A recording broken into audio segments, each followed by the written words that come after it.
చేసుకున్నటువంటి నేపథ్యంలో 4వ సిద్ధం మహాసభకు అద్దంకిలో ఈ యొక్క ప్రదేశంలో 10వ తారీఖున సిద్ధం మహాసభకు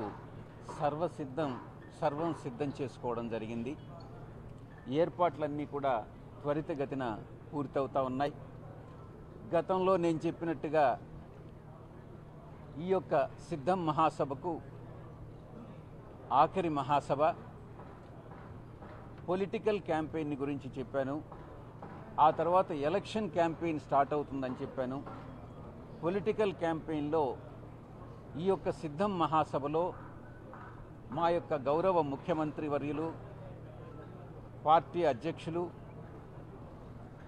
గత 5 సంవత్సరాల కాలంలో మా పార్టీ ప్రభుత్వం చేసినటువంటి అభివృద్ధి పనులు కానీ, ఇచ్చినటువంటి సంక్షేమ పథకాలు కానీ, చేసినటువంటి సమన్యాయం కానీ, సోషల్ జస్టిస్, ఈక్వాలిటీ వీటన్నిటినీ కూడా ఎక్స్ప్లెయిన్ చేయడం, వివరించడం జరుగుతుంది. రాబోయేటటువంటి 5 సంవత్సరాల కాలం 24 నుంచి 29 వరకు పార్టీ పందాను, పార్టీ యొక్క విధి విధానాలని మరింత ఎలా ఇంప్రూవ్ చేసుకుని ఎలా మంచి సుపరిపాలన అందిస్తామన్నటువంటి విషయాన్ని గౌరవ ముఖ్యమంత్రి వర్యులు వివరించడం జరుగుతుంది. సభకు ఏర్పాట్లన్నీ కూడా 10వ తారీఖుకి పూర్తవుతాయి, 9వ తారీఖునే పూర్తవుతాయి. మా అంచనాల ప్రకారం మొత్తం వచ్చేవారి సంఖ్య, ఈ యొక్క సభకు హాజరయ్యే వారి సంఖ్య 15 లక్షలకి మించుతుంది అన్నటువంటి విషయాన్ని తెలుస్తూ ఉంది.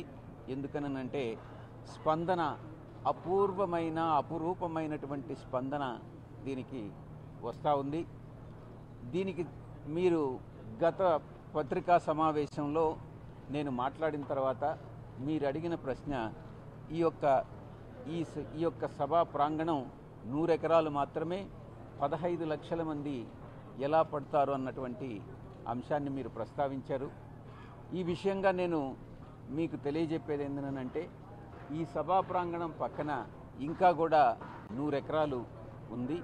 అవసరమైతే ఆ యొక్క ప్రాంగణాన్ని కూడా దీన్ని ఎక్స్టెండ్ చేసుకుంటాం. మన స్థలానికి కొరవ లేదు అన్నటువంటి విషయాన్ని మీకు తెలియజేసుకుంటా ఉన్నా. తెలుగుదేశం పార్టీ, జనసేన పార్టీ రీసెంట్గా ఈ యొక్క ఒక మహాసభ నిర్వహించారు. దాన్ని 20 ఎకరాల్లో నిర్వహించారు. ఆ 20 ఎకరాల్లో వాళ్ళు కొన్ని లక్షల మంది వచ్చినారని క్లెయిమ్ చేసుకోవడం జరిగింది. ఇటువంటి తప్పుడు ప్రకటనలు చేసేటటువంటి ఉద్దేశం వైఎస్ఆర్ కాంగ్రెస్ పార్టీకి ఉండదు. ఏదైతే నిజాలుగానే చెప్తామన్నటువంటి విషయాన్ని మీకు తెలియజేసుకుంటా ఉన్నాను. ఈ యొక్క సిద్ధం మహాసభ తర్వాత ఈ సిద్ధం మహాసభకి ఎందుకు ఈ సిద్ధం మహాసభ అని ప్రశ్నించినప్పుడు, సిద్ధం మహాసభకి ముందుగా, ఆఖరి మహాసభకు ముందుగా మా అభ్యర్థుల ఎంపికంతా కూడా దాదాపుగా పూర్తిగా వచ్చింది. తరువాత మేము మేనిఫెస్టోని తయారు చేసుకుంటా ఉన్నాం. దాదాపుగా దానిపైన డిస్కషను, మేనిఫెస్టో అంతా కూడా పూర్తయింది. మేము పోలింగ్ బూత్స్ ఏదైతే ఉన్నాయో పోలింగ్ బూత్ కమిటీలన్నింటినీ కూడా నిర్మాణం చేసుకోవడం జరిగింది. ఒక్కొక్క పోలింగ్ బూత్కి 15 మందిని ఎంపిక చేసుకోవడం జరిగింది. వాళ్ళందరికీ కూడా ట్రైనింగ్ ఇవ్వడం జరిగింది. పొలిటికల్ క్యాంపెయిన్ కింద వివిధ సభల్లో మా గౌరవ ముఖ్యమంత్రి వర్యులు సభలను ఉద్దేశించి, ప్రజలను ఉద్దేశించి ప్రసంగించడం జరిగింది. మా యొక్క పార్టీ సీఎం ఫేస్గా శ్రీ జగన్మోహన్ రెడ్డి గారు ముఖ్యమంత్రిగా మేము ఎన్నికలకు సిద్ధమయ్యాం. ఆయన ముఖ్యమంత్రిగా రాబోయేటటువంటి 2024 ఎన్నికల్లోనూ, ఆ తదుపరి రాబోయేటటువంటి 25 సంవత్సరాల్లో మా పార్టీ సీఎంగా జగన్మోహన్ రెడ్డి గారిని మేము ప్రొజెక్ట్ చేసుకుంటూ ఈ యొక్క ఎలక్షన్ని ఫేస్ చేయబోతా ఉన్నాం. గతంలో ఏ సంక్షేమ పథకాలు అందించాం, ఈ 5 సంవత్సరాల కాలం ఇంచుమించుగా ఇచ్చినటువంటి హామీల్లో మేనిఫెస్టోలో ఇచ్చినటువంటి హామీల్లో 99% హామీలు నెరవేర్చడం జరిగింది. హామీల విషయంలోనే కాదు, రాష్ట్రంలో ఉన్నటువంటి 1,67,00,000 1,70,00,000 హౌస్ హోల్డ్స్లో ఇంచుమించు 86% హౌస్ హోల్డ్స్ ఏదో ఒక 87% హౌస్ హోల్డ్స్ ఏదో ఒక రకంగా ఏదో ఒక స్కీమ్లో, వెల్ఫేర్ స్కీమ్లో, సంక్షేమ పథకంలో కవర్ అవుతూ మల్టిపుల్ బెనిఫిట్స్ పొందినటువంటి వాళ్ళు కూడా ఉన్నారు. ఆ మొత్తం 87% కవర్ అయినటువంటి విషయం మీ అందరికీ కూడా తెలుసు. ఈ యొక్క నేపథ్యంలో అభివృద్ధి విషయానికి వస్తే మేము ప్రతిపక్షం చేస్తున్నటువంటి విమర్శలన్నింటినీ కూడా సమర్థవంతంగా అభివృద్ధి విషయంలో తిప్పికొడతా ఉన్నాం. గతంలో నేను చెప్తానే వచ్చాను, తలసరి ఆదాయం విషయంలోనైతేనేమి, రాష్ట్ర స్థూల ఉత్పత్తి విషయంలోనైతేనేమి, ఆంధ్ర రాష్ట్రం అభివృద్ధి అన్నటువంటిది లేకుంటే తలసరి ఆదాయం పెరగదు. అభివృద్ధి అన్నటువంటిది లేకుంటే అంటే పారిశ్రామికంగాను, పారిశ్రామిక రంగంలోనూ, సేవా రంగంలోనూ, వ్యవసాయ రంగంలోనూ అభివృద్ధి అటువంటిది లేకుంటే రాష్ట్ర స్థూల ఉత్పత్తి అన్నటువంటిది పెరగదు. ఈ రెండు విషయాల్లో తలసరి ఆదాయంలో కానీ, రాష్ట్ర స్థూల ఉత్పత్తి విషయంలో కానీ ఆంధ్ర రాష్ట్రం ముందంజలో ఉంది. కాబట్టి ఈ సూచికలన్నీ పరిగణలోకి ప్రామాణికంగా తీసుకోవాల్సిందిగా నేను విజ్ఞప్తి చేస్తూ ఉన్నాను. ఎవరైతే విమర్శిస్తున్నారో వారికి ఇది జవాబు. మీరే చూస్తున్నారు, ఈ యొక్క నెల్లూరు ఈ ప్రాంతంలో, ఈ కోస్టల్ ప్రాంతంలో ఈ జిల్లాల్లోనే రామాయపట్నం పోర్టుని, సీ పోర్టు నౌకాశ్రయం ఏదైతే ఉందో రికార్డు టైంలో జగన్మోహన్ రెడ్డి గారే దానికి శంకుస్థాపన చేసి దాన్ని ప్రారంభోత్సవం కూడా చేయబోతున్నారు. అలాంటి అభివృద్ధి అన్నటువంటిది మేము చూపించాం. అదేవిధంగా ఒక సీ పోర్ట్స్ విషయానికి వస్తే భావనపాడు కానీ, మచిలీపట్నం కానీ, కాకినాడ కానీ, రామాయపట్నం కానీ, కృష్ణపట్నం కానీ, వీటినన్నిటినీ కూడా అభివృద్ధి అన్నటువంటిది ఏంటి అన్నటువంటి దాన్ని ఒక నిర్వచనం వైఎస్ఆర్ కాంగ్రెస్ పార్టీ ప్రభుత్వం మనం చూపించడం జరిగింది. ఒక నౌకాశ్రయం విషయంలోనే కాదు, విశాఖపట్నం ఎయిర్పోర్ట్ కూడా చాలా త్వరితగతిన పనులన్నీ కూడా జరుగుతూ ఉన్నాయి. చాలా ఇండస్ట్రీస్ అన్నీ కూడా, ఎన్నో పారిశ్రామిక సంస్థలు ముందుకొచ్చి ఆంధ్ర రాష్ట్రంలో సంస్థలను నెలకొల్పడం, ఫ్యాక్టరీలను నెలకొల్పడం జరుగుతూ ఉంది. దురుద్దేశపూర్వకంగా ప్రతిపక్షాలు చేస్తున్నటువంటి విమర్శ రాష్ట్రం అభివృద్ధిలో కుంటుపడింది అన్నటువంటి విషయాన్ని మనం విస్మరించాలి. ప్రజలు నమ్మడం లేదు అన్నటువంటి విషయాన్ని కూడా నేను మీకు తెలియజేసుకుంటా ఉన్నాను. ఇక చాలా రీసెంట్గా 2-3 రోజుల క్రితం చంద్రబాబు నాయుడు గారు బీసీ డిక్లరేషన్ ఇచ్చారు. నేను ఒక్కటే ప్రశ్నిస్తూ ఉన్నా, ఒక్కసారి మీరు గతంలో చేసినటువంటి ప్రకటన గుర్తు తెచ్చుకోండి. చంద్రబాబు గారు మీరేం చెప్పారు? బీసీలకు జడ్జెస్ కావడం, బీసీలు న్యాయమూర్తులు కావడం అన్నటువంటిది సమంజసం కాదు, వారికి ఆ యొక్క తెలివితేటలు ఉండవు అని మీ నోటితో మీరే చెప్పినటువంటి వ్యక్తి మీరు ఒక బీసీ డిక్లరేషన్ ఇవ్వడం అన్నటువంటిది హాస్యాస్పదంగా ఉంది అన్నటువంటి విషయాన్ని నేను తెలియజేస్తా ఉన్నా. బీసీల విషయంలో, బీసీ, ఎస్సీ, ఎస్టీ, మైనారిటీస్ విషయంలో వైఎస్ఆర్ కాంగ్రెస్ పార్టీ చేసినటువంటి నిర్ణయాలు కానీ, అమలు చేసినటువంటి నిర్ణయాలు కానీ, అది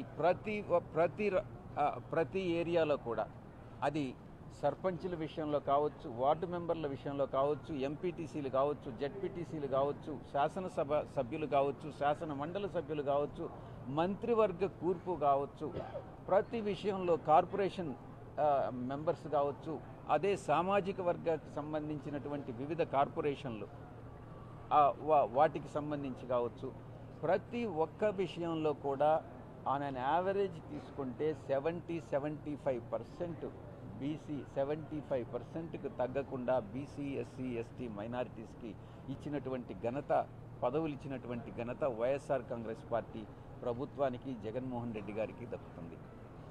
ఈ రాష్ట్రంలోనే కాదు, దేశంలో ఎక్కడా ఏ రాష్ట్రంలోని చేయలేనటువంటి విధంగా, చెయ్యని విధంగా ఈ రాష్ట్రంలో జగన్మోహన్ రెడ్డి గారు చేసి చూపించారు. కాబట్టి చంద్రబాబు నాయుడు గారు ఈరోజు బీసీ డిక్లరేషన్ అనేది ఇవ్వడం ప్రజలందరూ కూడా నవ్వుకుంటా ఉన్నారు. ఈయన చిత్తశుద్ధిని శంకిస్తున్నారు అన్నటువంటి విషయంలో ఎటువంటి సందేహం లేదు. కాబట్టి రాబోయేటటువంటి 2024 ఎన్నికల్లో ఈ పొలిటికల్ క్యాంపెయిన్ ముగిసిన తర్వాత, ఎన్నికల ప్రకటన వెలువడిన తర్వాత ఎన్నికల ప్రచారం అన్నటువంటిది ప్రారంభమవుతుంది. మోస్ట్లీ 13, 14, 15 తారీఖుల్లో ఎన్నికల ప్రకటన అనేటటువంటిది రావచ్చు. ఆ తర్వాత వైఎస్ఆర్ కాంగ్రెస్ పార్టీ ఎన్నికల ప్రచారం అన్నటువంటిది ప్రారంభమవుతుంది. ప్రజలు ఈరోజు చాలా స్పష్టతతో ఉన్నారు, చాలా స్పష్టతతో ఉన్నారు. ఎటువంటి పరిస్థితుల్లో తెలుగుదేశం పార్టీ అధికారంలోకి వచ్చేటటువంటి ప్రసక్తే లేదు. మా యొక్క లక్ష్యం 175కు 175, టార్గెట్ 175కు 175. మా యొక్క టార్గెట్ 25 పార్లమెంట్ స్థానాలకు 25 పార్లమెంట్ స్థానాలు. ఆ లక్ష్యంతో ముందుకెళ్తా ఉన్నాం. తప్పకుండా మా యొక్క లక్ష్యాన్ని మేము సాధిస్తామన్నటువంటి విషయంలో ఎటువంటి సందేహం లేదు. ఈ వై నాట్ 175 అన్నటువంటిది ఈ యొక్క సిద్ధం మహాసభలో కూడా ప్రదర్శించడం జరుగుతుంది. మాకు ఆ నమ్మకం ఉంది. ఆ నమ్మకంతో ప్రజల్లోకి వెళ్తున్నాం. ప్రజలకు చేసి చూపించిన తర్వాత ప్రజల వద్దకు మళ్ళీ మేము వెళ్తా ఉన్నాం. రాబోయేటటువంటి 5 సంవత్సరాల కాలంలో మరింత మెరుగైనటువంటి, మరింత సుపరిపాలన ఇవ్వాలన్నటువంటి ఒక దృఢ నిశ్చయంతో మేము ముందుకెళ్తున్నాం అన్నటువంటి విషయాన్ని తెలియజేస్తూ సెలవు తీసుకుంటున్నాను. అంతేనా? ఎంతమంది వచ్చారు? 60,000 మంది వచ్చారు. పెడతానంటున్నాడా? మొన్న పెట్టిన దానికి 10 లక్షలు అని చెప్తే 60,000 కూడా రాలేదు. మీరు చూశారు కదా ఎన్ని కుర్చీలు ఖాళీగా ఉన్నాయి, ఎంతమంది వచ్చారన్నటువంటిది. 10 లక్షలు అని చెప్తే 60,000 కూడా రానటువంటి సందర్భం. ఇది ప్రజల్లో తెలుగుదేశం పార్టీకి ఉన్నటువంటి స్పందన.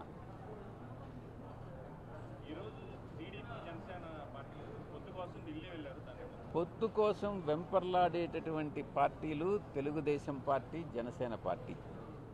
వైఎస్ఆర్ కాంగ్రెస్ పార్టీ ఈ మొట్టమొదట మా అధినాయకుడు నిర్ణయించినటువంటి ప్రకారం ఎవరితో పొత్తులు పెట్టుకునేటటువంటి పరిస్థితి లేదు. అటువంటిది చేయదు. ఒంటరిగానే పోరాడతాం, ఒంటరిగానే అధికారంలోకి వస్తాం. మేము ఏ పార్టీతో పొత్తులు పెట్టుకునేటటువంటి ప్రసక్తి లేదు.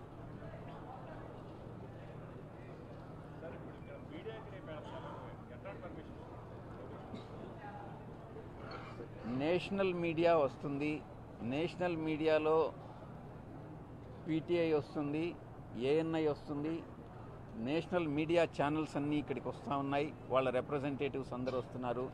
లోకల్ మీడియా అంతా కూడా విజయవాడ నుంచి, హైదరాబాద్ నుంచి కూడా లోకల్ మీడియా, తెలుగు మీడియా మిత్రులందరూ కూడా వస్తున్నారు. వాళ్ళందరికీ కూడా అరేంజ్మెంట్స్ అన్నీ కూడా ప్రాపర్గా చేయడం జరుగుతుంది. మీడియా నుంచి, నేషనల్ మీడియా నుంచి కూడా ఆసక్తి కనపరుస్తున్నారు. చాలామంది నేషనల్ మీడియా మిత్రులందరూ కూడా అడగడం జరిగింది, సిద్ధం మహాసభ ఇంత గ్రాండ్ సక్సెస్ మహాసభలు ఇంత గ్రాండ్ సక్సెస్ కావడానికి కారణం ఏంటి అన్నటువంటి విషయాన్ని వాళ్ళు కూడా పలు సందర్భాల్లో ఫోన్ చేసి మరీ అడగడం జరుగుతూ ఉంది. వాళ్ళే ప్రత్యక్షంగా 10వ తారీఖున చూడబోతా ఉన్నారు.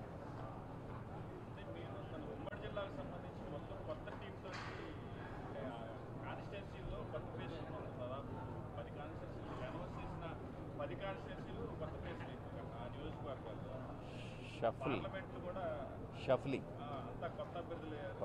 అభ్యర్థులే షఫ్లింగ్. ఇప్పుడు మీరు ఒకటి గుర్తుపెట్టుకోవాలి, మా ఎలక్షన్ ప్లాన్ ఏంటి? మా యొక్క గౌరవ ముఖ్యమంత్రి వర్యులు, మా యొక్క ప్రభుత్వ పర్ఫార్మెన్స్ అది అయినప్పుడు ముఖ్యమంత్రి గారిని చూసి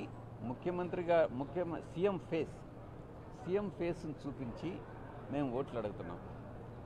పార్టీ ప్రతినిధులుగా, ప్రజాప్రతినిధులుగా మా పార్టీ అధినాయకుడు ఇచ్చినటువంటి ఆదేశాలని తూచా తప్పకుండా పాటించాం, భవిష్యత్తులో కూడా పాటిస్తాం. అలాంటప్పుడు అభ్యర్థులు ఒక దగ్గర నుంచి ఇంకొక దగ్గరకు మార్చినా దానివల్ల ఎటువంటి నెగటివ్ ప్రభావం ఉండదు. పాజిటివ్ ఎఫెక్ట్ ఇంకా ఉంటుంది అన్నటువంటి విషయాన్ని తెలియజేసుకుంటున్నాను. Thank you. ఏపీలో ఎవరికి లేదంట? ఆయన ఏదన్నా చంద్రబాబు నాయుడు గారు ఏదన్నా కలగన్నారా? ఎక్కడైనా ఏపీలో మహిళలకు రక్షణ లేదు అన్నటువంటి విషయం. ఈరోజు లా అండ్ ఆర్డర్ ఆంధ్ర రాష్ట్రంలో పర్ఫెక్ట్గా ఉంది. క్రైమ్ రేటు తగ్గింది.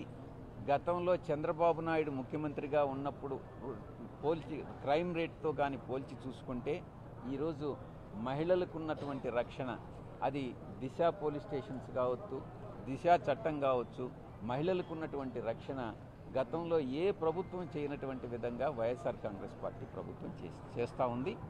అందరూ కూడా సేఫ్ సెక్యూర్డ్గా ఉన్నారు మహిళలందరూ కూడా. Thank you.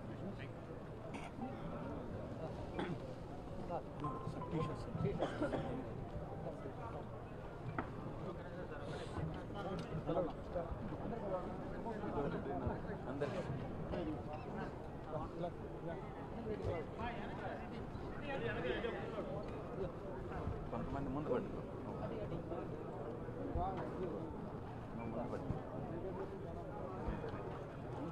ముందు వెనక అదే కొంతమంది ముందు పట్టుకుంటే కొంతమంది వెనక పట్టుకో.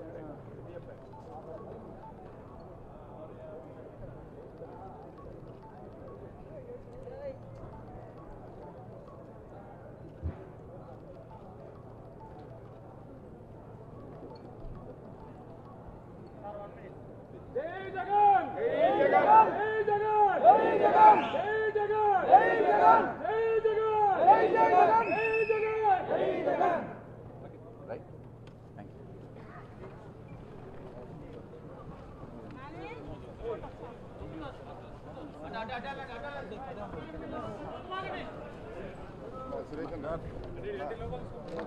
Suresh